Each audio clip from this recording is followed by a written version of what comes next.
ستا په ښار کې چک خرڅېږي. چک دا دی چې ما تا ته چک درکړی دی، مثلا چې یوه میاشت بعد به دا چک کیشېږي، اوس ستا روپۍ په کار دي.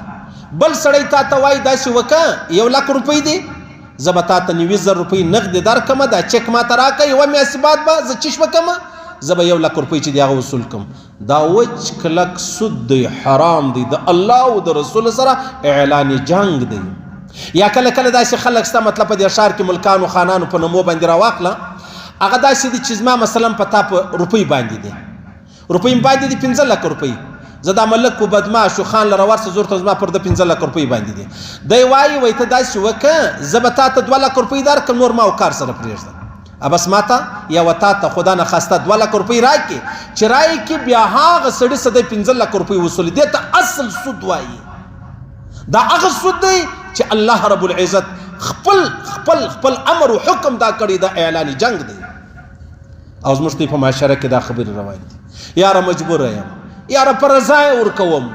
نو سود خو دی په رضا، په زور خو نه دی. نو صحیح سلو دلته دا زموږ معاشره ټوله په دې خبرو اخته ده، او بیا دا نه ورښکاره کېږي دا حرام دی که حلال دی، دا د الله رضا ده که ناراضګي ده، دا د جنت لاره ده که د جهنم لاره ده، دا نه ورښکاره کېږي.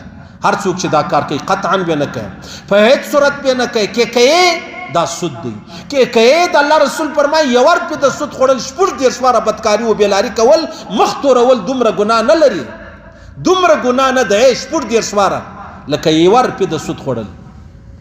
زموږ په ښار کې خو موږ خبرو په دې خبرو خلک ته ایستلي دي. مسلمان هم یم، سودخوره هم یم، حاجی هم یم، سودخوره هم یم، تبلیغي هم یم، سودخوره هم یم، پیر و مولوي صاحب هم یم، سودخوره هم یم. او بیا تاسو اندازه کړئ د هغو د ژوند څه حال دی.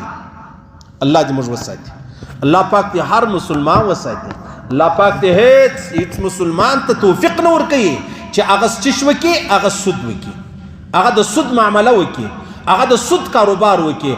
او د الله رسول فرمایي په آخره زمانه کې به دا سود دومره عام سي چې کم سړی سود نه کوي هغه به هم د سود د ګرز غبار سره مخامخ کېږي.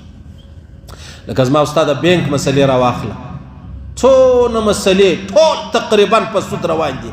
یو اسلامي بینکونه دي چې هغه علماو څه لاره ورکړې ده. صحیح سلو که څوک مني هم ښه خبره ده، که نه مني هغه دې بیا خپل کار کوي. خو څه عامه خبره تقریبا 98% چې دی هغه د سود معاملې روانې دي، د سود معاملې روانې دي.